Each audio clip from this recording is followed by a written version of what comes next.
chilly morning. Thank you all for joining us at our December Breakfast with the Boss, sponsored by Fidelity Bank. Quick housekeeping request, if we can all check our phones and make sure they're on silent or off. Off is also fine. Unless you're, like running the police department. Very important. We want you to be able to answer your phones, that's fine. So we are all so appreciative of the support and partnerships that we have with the businesses in the Neshoba Valley. As you may know, it is our mission and passion to help businesses, and the support of our corporate sponsorships really allows us the opportunity to continuously look for new ideas and ways to do that. I would be remiss if I didn't take a second to recognize the members of our board of directors that are here today, who have also been amazingly supportive over the years. John Jarvis from Jarvis Ford, Jose Banch from J&S Business Products, Jamie Conhan from Main Street Bank, Colleen Clark from Mount Richards Community College, and Gary Archer from Archer's Mobile. Of course, we would not be at the Fidelity Bank Breakfast with the Boss without our breakfast sponsor, Fidelity Bank. Fidelity Bank has been a supporter and sponsor of the Neshoba Valley Chamber and the Breakfast Series for over 20 years. This year, we're actually celebrating our 22nd year of breakfasts with Fidelity. And I would like to welcome up Joyce from Fidelity Bank to say a few words.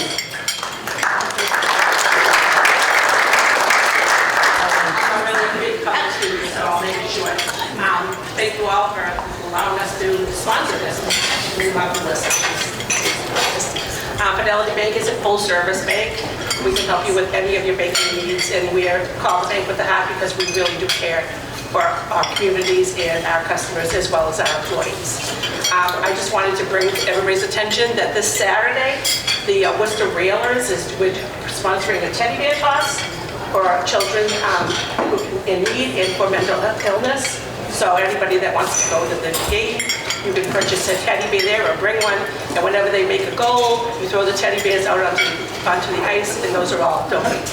So we would hope that some of you would like to go and see that and enjoy it, and thank you again for coming to these breakfasts. Thank you. I would just like to recognize, so Joyce told me this morning that in February she is officially retiring after 18 years working at Fidelity Bank. So,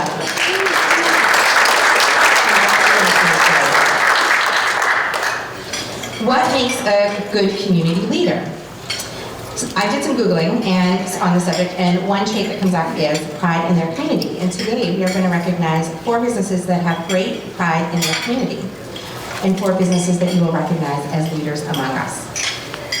Founded in 1973, Orion Industries manufactures custom parts specializing in electrical insulation, gaskets and seals, and thermal transfer materials. In effect, they create a huge variety of custom templates so that their customers can make parts. The breadth of industries that they can count on as customers includes electronics, military, medical, and automotive industries. Orion's slogan is, "From problem to prototype, we manufacture solutions." A visit to the company's website or a conversation with Human Resources Manager Sherry will verify that the quality and customer service is their highest priority. Their primary focus is to provide the highest level quality products and services to meet or exceed their customers' specifications and standards.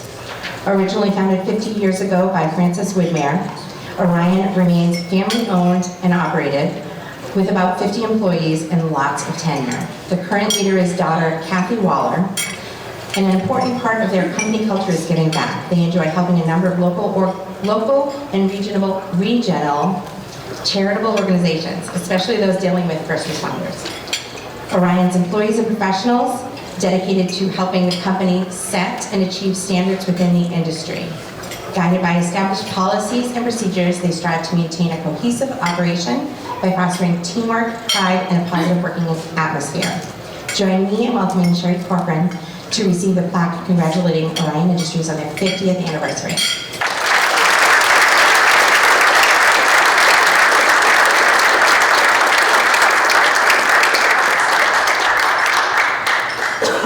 And we'll do photos too at the end. But.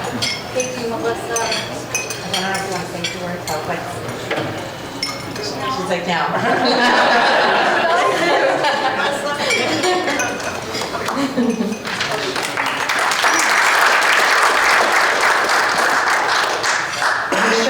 Friendship Fund is a tax-deductible 501c3 charity, is celebrating 40 years of bringing holiday cheer to needy families and seniors in the town of Shirley. They provide holiday baskets, clothes, toys, and more based on referrals from school nurses, clergy, and first responders and others. Family receives not just dinner, but food for school vacation week, personal care items, and cleaning supplies. The Friendship Fund elves bargain hunt, making sure kids have new pajamas, winter coats and boots, and some special toys. Last year, the Friendship Fund served 65 families and 25 seniors in Shirley at a cost of over $25,000. They also assist during the year with emergency needs, working with the town's select board to help administer a local trust which aids in fuel assistance. The fund began 40 years ago when School Secretary Ruth Shea identified needs based on kids with no mittens at recess, and Fire Chief Levesque had a closet in the firehouse filled with household goods that families might need. Shepherded through the years by many good folks, today it is chaired by Heidi Conley and a 6-person board of directors and dozens of wonderful elves. The Shirley Friendship Fund depends on contributions from local businesses and residents. Today, the annual budget is about $25,000. If more money is raised, it means bigger market basket gift cards for families and maybe a gas or pharmacy gift card. A direct mail fundraising campaign happens throughout the season. The Tuesday before Thanksgiving is the annual Pie and Poinsettia sale, where you missed, of course, Ellen Doran's pumpkin pies with ginger snap crusts that are a huge hit. Local businesses, including Fidelity Bank and Shirley, currently have giving trees, where until the 17th you can pick a tag to contribute a toy from a child's wish list. If you'd like additional locations, see one of the elves in the back. The Shirley Friendship Fund has a crazy couple of weeks ahead, but with the help of the community, another wonderful holiday will happen for Shirley families. Please join me in welcoming some Shirley Friendship Fund elves and congratulating them on 40 years of giving back to Neshoba Valley.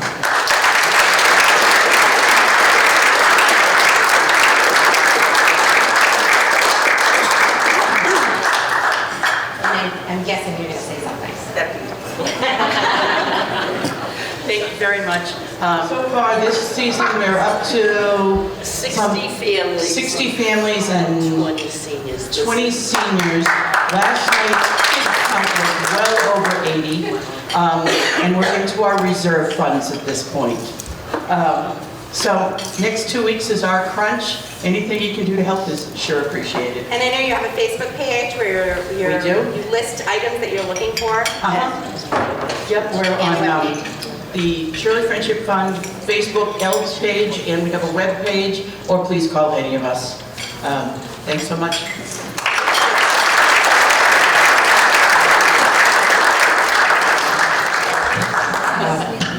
If you've lived in the Neshoba Valley region for a long time, there is a good chance that some of your life events have happened at the Boxborough Regency Hotel and Conference Center. Celebrating 50 years this year, the hotel has hosted weddings, proms, showers, birthday parties, many business meetings, luncheons, and more. Conveniently located right off 495, the full-service hotel sits on a quiet wooded property. The owners continue to update and renovate so that guests always have a clean and attractive venue. Described in one review as spacious, bright, and inviting, General Manager Christina says that the hotel is consistently praised, especially for service and food. Many of the hotel's employees have been there for decades and are described as sincere, caring, and hardworking.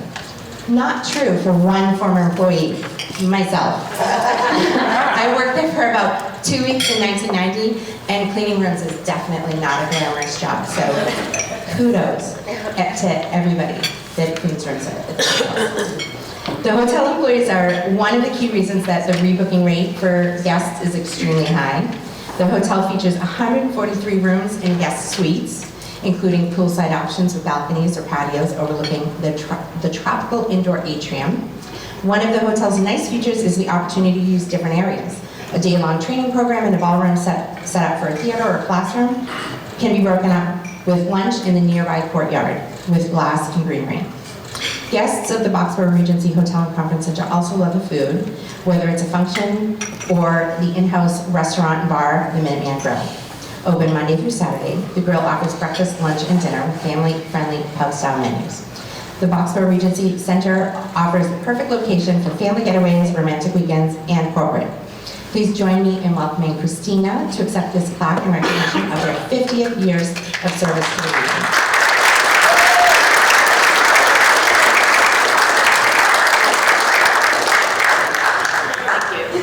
Thanks. She says thanks.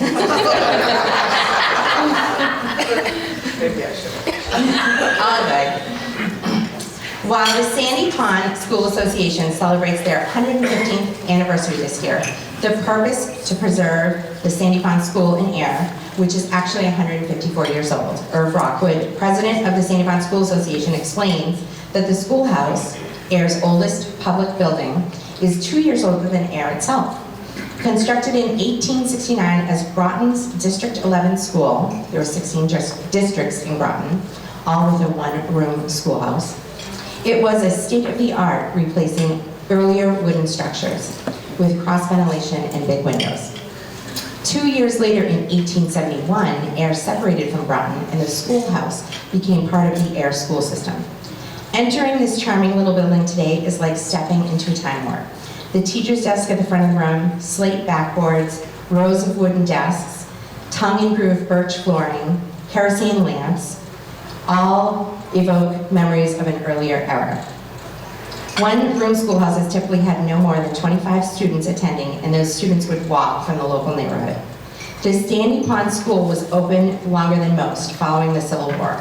Towns began to centralize schools, usually in the downtown area. The Sandy Pond neighborhood, however, was too far to walk for young children, so the schoolhouse stayed open until 1906, at which time the nearby trolley could be used. In 1908, the first Sandy Pond School reunion was held, and the Sandy Pond School Association was formed. Since then, the association has undertaken many renovation projects and hosted dinners, dances, musical events, and open houses. The piano installed in 1912 is still there, and it might need a tune-up, I hear. Recent renovations have focused on accessibility, and with these projects completed, the association looks forward to a major grand opening in spring of 2024. Of course, the chamber will be there, and announce plans to begin a third grade visitation program. Congratulations, and welcome Irv Rockwood of the Sandy Pond School Association on your 150th anniversary.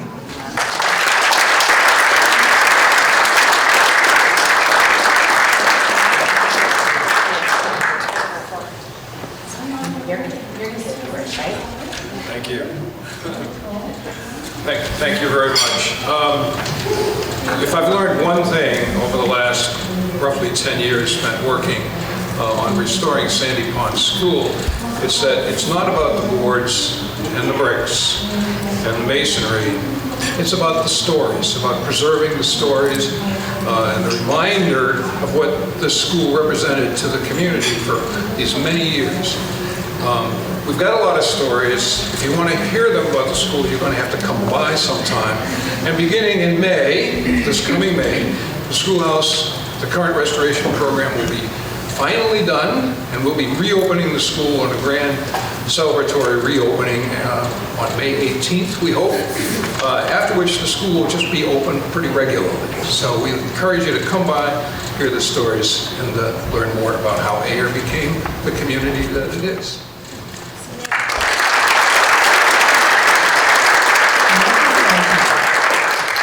Super special thanks to Ellen of the Shirley Friendship Fund for interviewing these businesses and doing the write-ups. The other reason that we're here this morning is our breakfast with the boss. Today our guest speaker is Steve Roach, president of UMass Memorial Health, Marlborough Hospital, and Health Alliance Clinton Hospital. That is a mouthful. And did I mess it up? Because I copied and pasted it from somewhere. I messed it up too. Oh, okay. All right. Steve's full bio is in the program, so I'll let you read it when you have a minute. But I will share that I've had the opportunity to know Steve for almost 20 years. From his time when he worked at Neshoba Valley Medical Center, where he started Chief Executive Officer and was promoted to President. During that time, he served on the Chamber's Board of Directors, and he even served on the hiring committee to put me in the role that I'm in today. Thank you. During the years that I've known Steve, I've always appreciated his frank candor, support, and expertise. And as we all know, the healthcare industry is a challenging one, and so I'm excited to hear his from him today. So without further ado, I will welcome up our interviewer extraordinaire, Jason Kelby from Kelby Communications, and Steve Roach.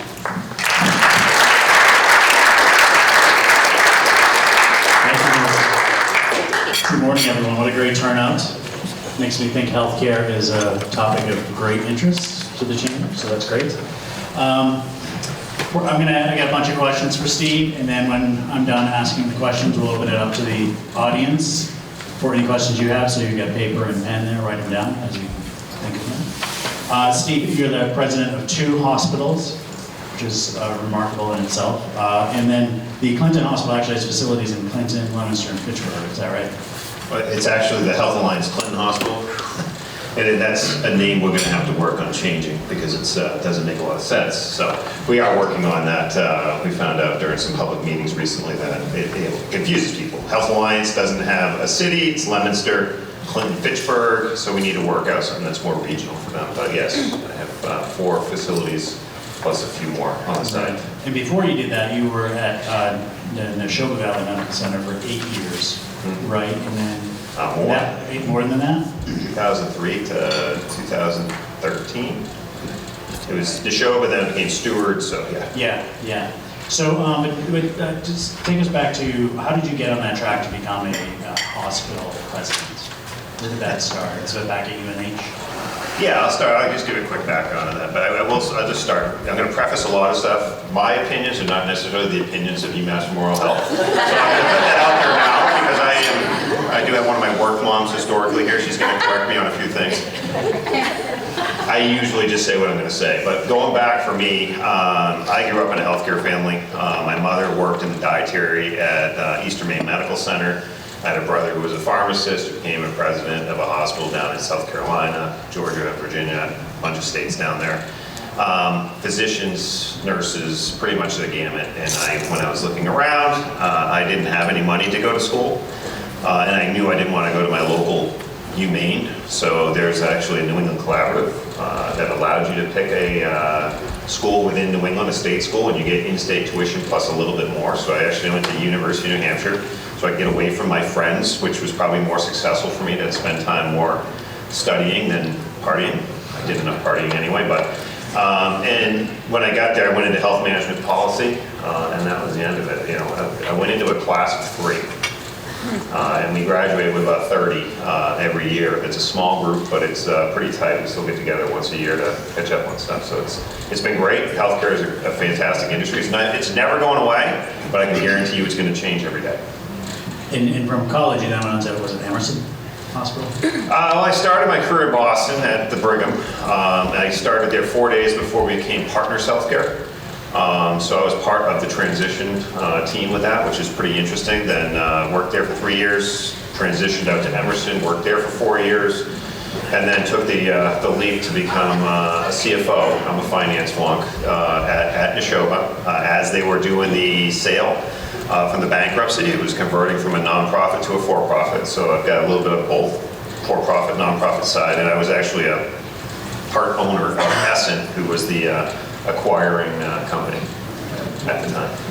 Great. And then when it comes to healthcare finances, I think everybody knows that the cost of it for consumers just keeps going up.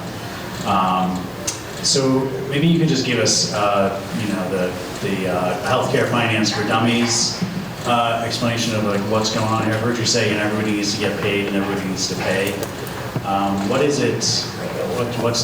Give us the crash course on what it is to run a hospital. Yeah, I give two perspectives. The first one, everybody has to understand, is economics. There's usually 2 types of industries. There's an industry with high labor costs and low capital costs. Or there's other industries that have high capital costs, manufacturing, and lower labor costs. Healthcare has high capital costs and high labor costs. We have very high paid workers, physicians, PAs, NPs, executives, leaders, finance people. And then, you put in perspective the cost of our buildings. Most buildings can be built for $400 or $500 a square foot. You build an inpatient unit, it's $1,500 a square foot. So, people say it used to be $1 million a bed. It's more like $1.4 million right now. And it is unbelievably expensive because we have to triple build safety. We can't just have one program that has one backup because, as we know, things fail. And when things fail in a hospital, bad things happen. So we build in triple safety measures in every building we have, and it's extremely expensive. But then on the other side, and this is the most confusing piece of healthcare, or pretty much the industry that even those of us who work in it, it makes absolutely no sense. You go out to a restaurant, you get a bill, you pay the bill. You buy something, you put it on your credit card, you pay the bill. You go to a hospital, you get your services, you go home, maybe 2 months later you get a bill. Do you even know what that bill is yet? No, it's like the first bill that the insurance company deals with, and then based on that, it's reduced even more. So we have, at our facilities, we have 47 different Blue Cross cards. If you think we know what your copay is, if you don't have your card, we do not. And then the proliferation of the high deductible plans. You would think we know what you've already spent, but we don't have that information. Your insurer has that information, but they don't provide that to us. So for us to figure out what your deductible piece is, so any of them are $6,000 a family per year, some are 20 now. We're at risk for that if you can't pay it. And it's a challenge, and that's unfortunate. That's why you see medical debt going up and a lot of people struggling to get access to care. We have pretty much the only industry where you go and get what you're getting and nobody knows what they're gonna get paid. You don't know what you're gonna pay and we don't know what we're gonna get paid. The only time we do is Medicare or Medicaid. And that's good and bad. Well, it's also a service you're paying, you're going in for a service, you don't ever ask what the cost is before you have the service given to you. Well, you do in some cases, right? We have a lot of public data sets now. Medicare, the federal government is requiring us to do it, but it's only for outpatient stuff. So if you want to know and it's what we charge or rough estimates of what we're going to get paid for CTs, MRs, X-rays, labs, that stuff. But if you go to the ER, we don't know. We don't know what you're coming in with. We can't guess. We don't know what is going to happen when we run a CT on you. Are we going to find an anomaly? Is it going to result in a surgery? Is it going to result in anything else? So we manage chaos. Right. So I read that as we look to 2024, employers, you can expect a 5 to 8% increase in your insurance premiums. And yet hospitals continue to struggle financially. Haywood and Gardner has declared bankruptcy. So where's the money going? Let's put it in perspective. This is the fun part. So if you understand the 5 to 8%, that only applies to about 23% of the population of Massachusetts. Because the majority of people are Medicaid and Medicare. So if they make up, say, 70% of the payer mix, and then there's 4 or 5% that are free, and then there's a new piece that we're experiencing now called the refugees from many countries coming to the state of Massachusetts that don't have any insurance, but we still have to care for them. So that's a zero pay. So when you look at it, for Medicare, they love to tell you you're going to get a 2.5%, 3% increase. That's a standard type thing that comes out. Then they reduce it by some factor for upcoding and other stuff. So at the end, we usually get 2.2% a year. Great. 2.2 is great when inflation's 1.1. When inflation on labor is 7%, pharmaceuticals are 15%, we don't get to not pay that. We're competing with everybody else for labor. We're paying, high rates for labor for agency staff because there aren't enough around to hire. And the gig economy is big, especially with the younger people. They want more money and less benefits. They want free time to do work 3 months, take a month off, work 3 months, take a month off. That's the environment. So when you're getting Medicaid at 0, Medicare at 2.5, blend that, you're getting about 1.5% of an increase on 70% of your payer mix. And then on your others, you're getting 5 to 8%, and you're paying 7+ on inflation. It's not easy to do the math to get upside down. And that's what's going on. We have hospitals across the state struggling. We've got areas closing programs. We've got hospitals filing bankruptcy. And I'm sure we could talk the details around that. That's a huge issue. There's not a lot of other services between Leominster and Greenfield. It's a long ride, especially if you need emergency care. And it's not a small ER. It's 23,000 visits a year. I've got a ER that's doing 40,000. I don't think I can add 50% overnight. Right, well, that's the catch, right? As hospitals struggle or close, it's not like you're building more beds at 1.4 million a pop. What's going to happen? We are actually building new beds. I don't know how we're doing it. UMass, we've been very lucky. We have not just the hospitals, but I also serve on our venture company. So we have started, closed, sold 20, 23 different companies. And we were very lucky. We started one. We were the earliest startup of a specialty pharmacy company. And you get only one chance in your career usually to do a unicorn. We actually started about 10 years in. We were able to take it to the market and sell it. We sold our 50% stake for a valuation over $1 billion. And then the follow-ons, a few years later, we actually generated almost $1 billion of actual net sales on it between our 50% share. So that is doing a lot for us, because for us right now, we're experiencing unbelievable volumes. We're also experiencing unbelievable financial challenges, right? You know, it's funny when, you know, sorry, thanks, Melissa. I thought they were going to talk for me next door. It'll be a surprise when it happens. Yeah, that's true. That'd be good. For us, the old adage, more volume, you'll make more money. Well, if we lose money on every piece of volume, it's not a good situation. We're running at 118% census right now across all of our institutions. Tuesday in Worcester, we've had all our meetings this week. They have at the university, they have a 65-bed ER that had 227 patients in it, of which 130 were waiting for beds. That's one hospital. Leominster had 28 in their ER. We only have 44 beds. Marlborough has 14 beds, and they had 8. You know, we're at 50%, 60%, or 100% just in our ERs on people waiting to get put upstairs.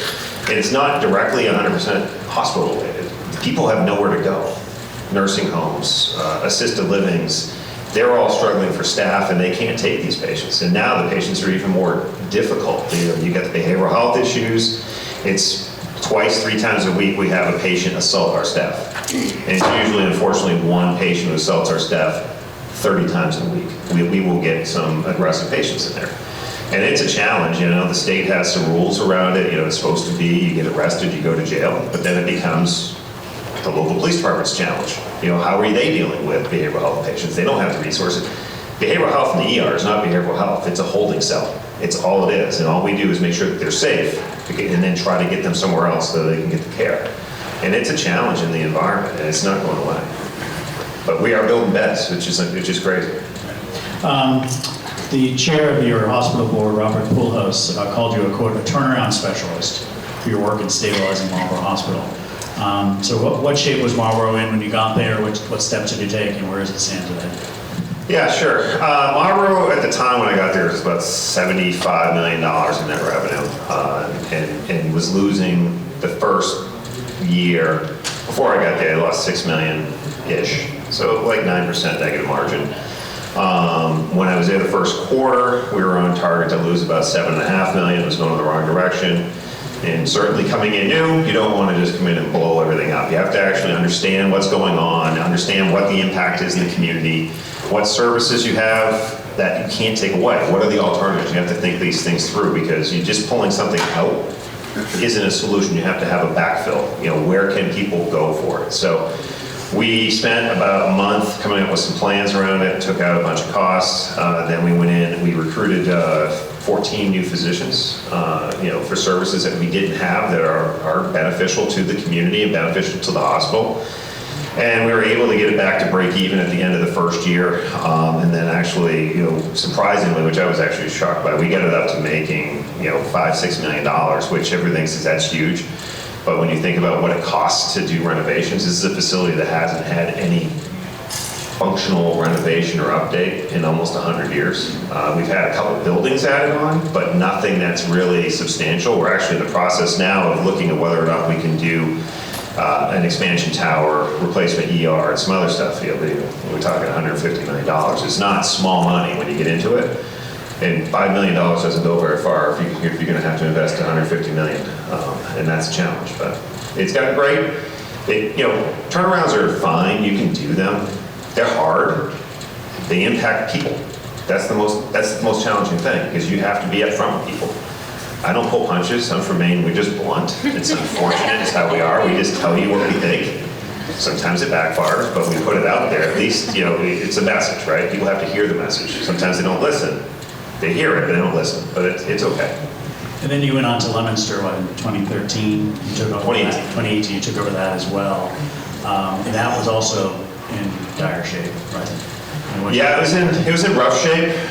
We got it turned around, and this magical thing happened in 2020 called COVID, and COVID really messed a lot of places up. You know, we can't close. You know, we were going into a pandemic, which the worst part is none of us knew what to do. We had no idea in the hospitals what to do. We didn't even know if our air conditioning systems were a benefit or a problem. So we really spent a lot of time trying to figure it out. It took about 3 to 6 months to start understanding the approach to care for the disease and what we needed for equipment and updates, and it got very expensive. Labor costs skyrocketed. We had lots of good, bad, or indifferent. Most nurses, it's a hard job. They're not young. I think the average age of an OR nurse is something like 55. So when you get into a life-changing pandemic, that if you go to work, you have a higher risk of getting infected with something that might kill you or have long COVID or other issues. You think about life and retirement. And when that happened, with the normal trend of people leaving the industry, we saw an uptick of 3 times the amount of people leaving the industry, which had resulted in higher cost of labor. And we haven't gotten out of that. That cycle still exists, and it's been a challenge. In 2022, and this is the challenge, we just closed 23. Leominster, Clinton, and Fitchburg, we lost $32 million. It's a $225 million revenue base. Bad year. I'm a turnaround guy. There was no turning it around. We did get it around in 23, but it was hard to do. We had to do some major changes. Many of them were public, and many were challenged. It's not stuff we want to do, but sometimes you have to look at the efficacy of what's going on, and you have to treat the larger population over the smaller population. And we got it back to break even this year, thanks to a little bit of ARPA funds back in November last year, did help us. And we are continuing through that. We are doing a little better than the majority of the state right now, which is good. Recently you were in the news, or your hospital was in the news in Leominster for closing the maternity ward. Walk us through the factors that led to that decision, and why was closure the outcome versus a turnaround? Yeah, turnarounds, it's all about volume and safety. And then you look at those two things, you have to then look at what your resources are. So for volume, we were sub 500 births a year. If you look at national standards, if you're not doing 1,000 births a year, your quality is at risk, because it's the old adage, how many of you want to go have brain surgery from the person who does it once a year? I'm going to guess none. You want to go to the person who's doing the high-level surgery all the time, because they're good at it, they're proficient, they understand, and if something bad happens, they've probably seen it before and know how to react and respond. So that's the first piece, and that's the biggest risk in a hospital is making sure you have quality. If you don't have good quality, you're at risk for everything. And you get past that, with our volume being low, we've had physicians, the academic world of training has changed. They're all subspecialized. They only want to work with certain equipment and certain backups. We've gone to hospitalist programs because primary care docs don't want to come in the hospital anymore. We're going to surgicalist programs where there's only surgeons who do cases, but surgeons in the community. And then there's, OB. They have OB hospitalists. They just do births. Well, you can't do that when you don't have enough docs in the market. We only had 3 of our own primary OBs, and we had a total of 6 there. But a couple were retiring, a couple were leaving. The new docs don't want to work in a community environment for that, because providing OB care is a very high risk. You're the only person there at night. If something bad goes on, you own it. So new grads coming out in OB only want to work in the academic high-end centers that have multiple levels of trauma backup. So that's the second piece. And then on top of it, it's just looking at the general issues in the community and what's going on in the economics. If you've got a declining volume, birth rates are down, trended birth rates are down, what's the best use of that funding and programmatic focus? Is it on improving and growing our primary care base? Is it improving what's going on in the general markets? We're working with, we're an anchor mission organization, So we do a lot of investment in the community. We put some money in some housing projects. We do food as medicine programs. That has a huge impact for a lot of people versus impact for a smaller group. And there are resources locally that are very close. We work through transportation issues, and certainly we took our licks doing it, but sometimes the right things are the hardest things to do. And then you mentioned, the physicians and having the doctors to staff, and I would imagine OB/GYN or maternity ward requires 24-hour staffing, which requires a certain number of doctors, and you mentioned the problem with nurses. Is staffing of medically trained personnel, is that a problem just for community hospitals, or is it really for the industry as a whole? No, it's a huge issue across all of healthcare. The issue is being 24 hours a day. When you're on call, you're tethered. For OB, you had to be within 20 minutes of the hospital at any point in time. So not only do you have to recruit physicians to be in your market, they have to live in your market. So people who are already established in other communities aren't going to pick up and move to your community because they have to be within 20 minutes of the hospital for an emergency if they're on call. Surgery's 30 minutes, but when you're on, you're on. You can't be out of state. You can't, go to the game and have a beer or two with your friends.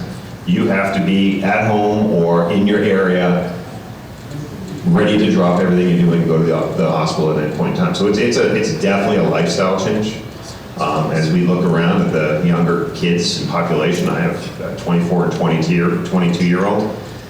They want nothing to do with that lifestyle. They want to have a balance in everything they do, and they don't want to be responsible for having to do anything at any single point in time. I just hope they show up at the airport a week from Tuesday at the right time, so we'll see. So given this environment, community hospitals, you get competition from the teaching hospitals in Boston, and you see that they have all their medical offices spreading out across the suburbs. What's the prescription for community hospitals to not just survive, but to thrive? Yeah, I think it goes a couple ways. You look at all the employers in the room. You look at your insurance contracts. It's a little unfair if your people go to Boston. They're paying, I'm going to say some numbers now, and these are probably accurate. If you see a patient in the Brigham network from your group, you're paying 70% more per unit of service than you would pay to see somebody at UMass. So, when you're talking about inflation and increases in your contracts and your insurance rates, you might want to look at narrowing your networks. Doesn't mean you narrow it to us. I'm just saying this is what you have to look at, is where does that spend go? Certainly nobody's going to take Children's Medical Center in Boston out of your contracts, but I can guarantee you the one hospital in Boston is never going to lose money. It's Children's Hospital. Their rates are 220% what we would get. So where do you think the physicians want to work? It's a good life, it's a good balance, and it's the thing, but I'm not going to dispute it. If there are certain things you need done, those are some of the best hospitals in the world for it. In the world, not even in the US, in the world. There are specialists there that don't exist anywhere else in the world. And they do certain cases, they don't do many of them, because there aren't that many, but when they do them, they're the best there is. So it's a challenge being close to Boston. For the community hospitals, the most important thing we can do is meet the lower level care the best we can. For those who are 340B specialized, 340B is a payer classification related to pharmaceuticals. We get discounted pharmaceuticals if we provide a certain share of our patient mix is above a threshold for Medicare and Medicaid. And if we're above that, we get drugs at a discount. That's our benefit. If it ever goes away, community hospitals are extremely at risk because we in Leominster, we probably see an $8 million value from 340B every year. The issue we see is a strong lobby from the pharmaceutical companies because they don't want that because they want the higher rates, but it's just the balance on both sides. So we have to be on the fringe. We're never going to be everything to everybody. Community hospitals cannot be that model anymore. They used to be. Your community hospital did everything, that's gone. It's never going to come back. We're going to be subspecialized. There'll probably be areas of UMass that are more orthopedic focused. or more OB focused like the university is going to be, because they're great at that.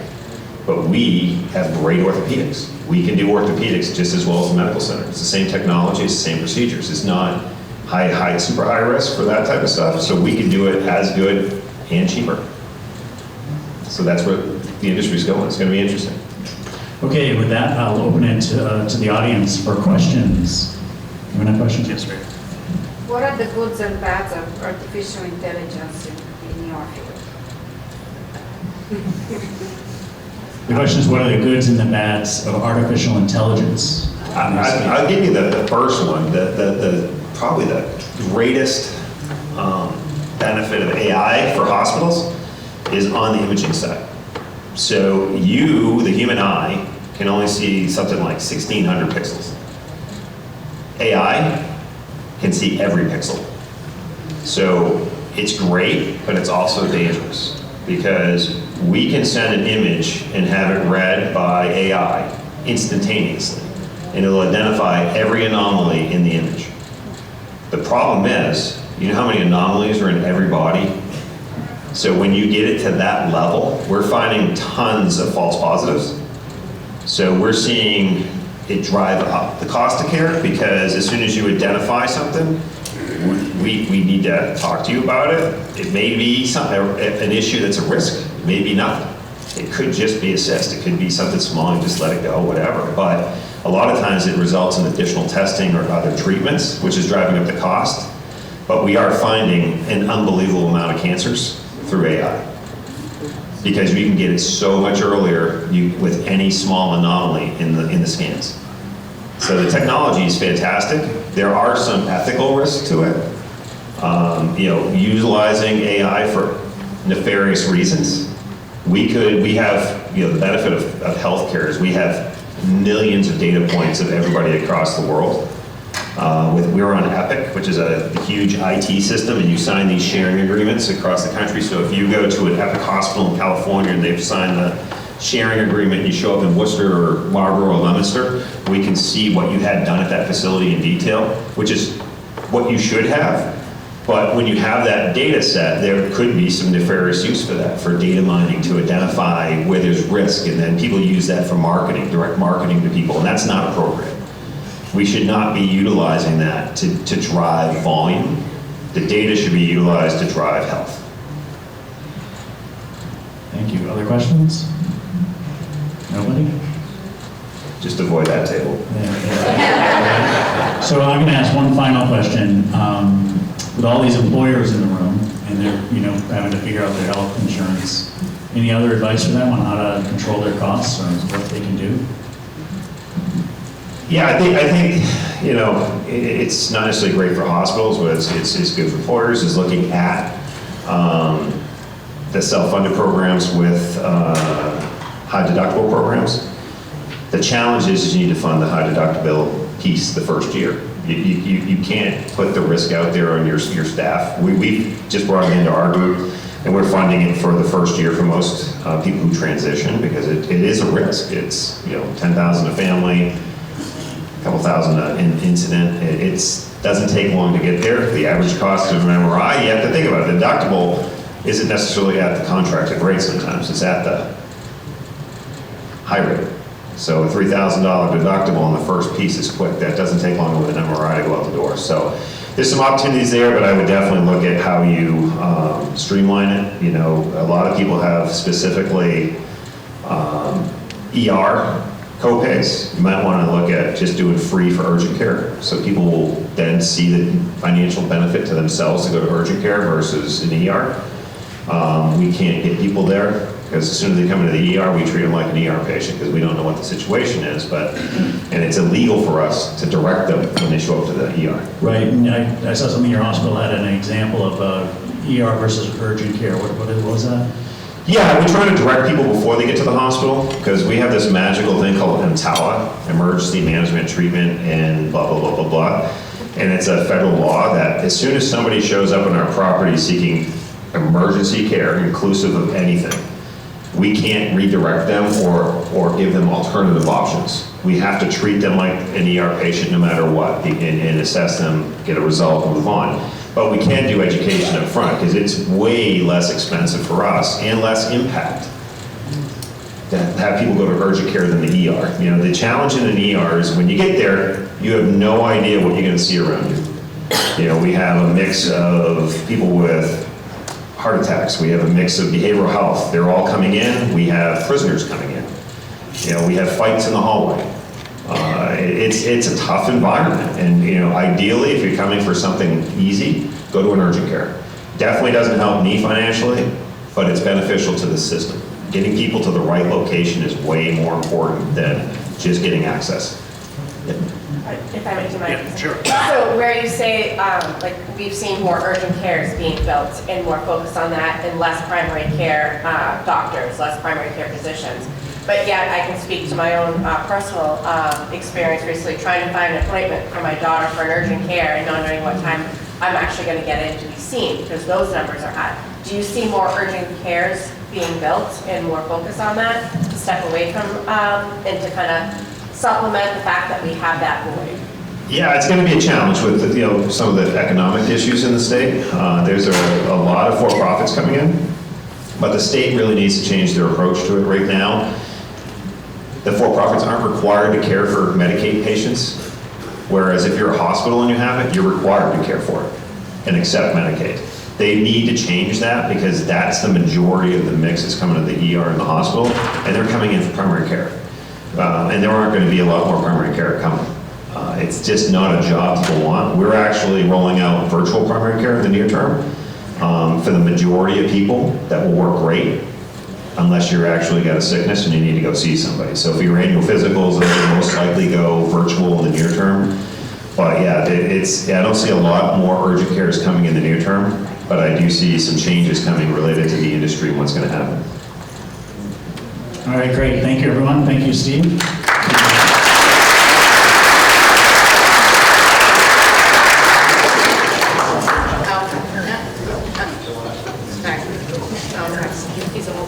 Thank you, both gentlemen, Jason and Steve. Great information. I told you it was going to be frank and great information, so thank you.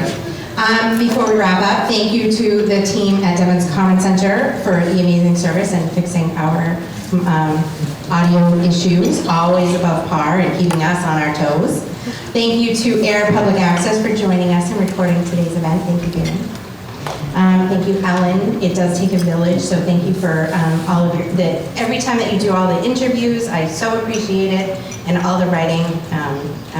I'm going to dip my toes in some AI, see if that helps, because Jason also does some editing for me, so I don't know if anybody saw that face. Thank you, Megan, for all of your help at the Chamber office, and Deb. Deb's here with us today. Deb's not always here with us, so thank you, Megan and Deb. Our next breakfast is going to be Wednesday, February 7th, here at the Devon's Common Center, and our guest is going to be from Federal Medical Center, Warden Bowers. So I'm very excited to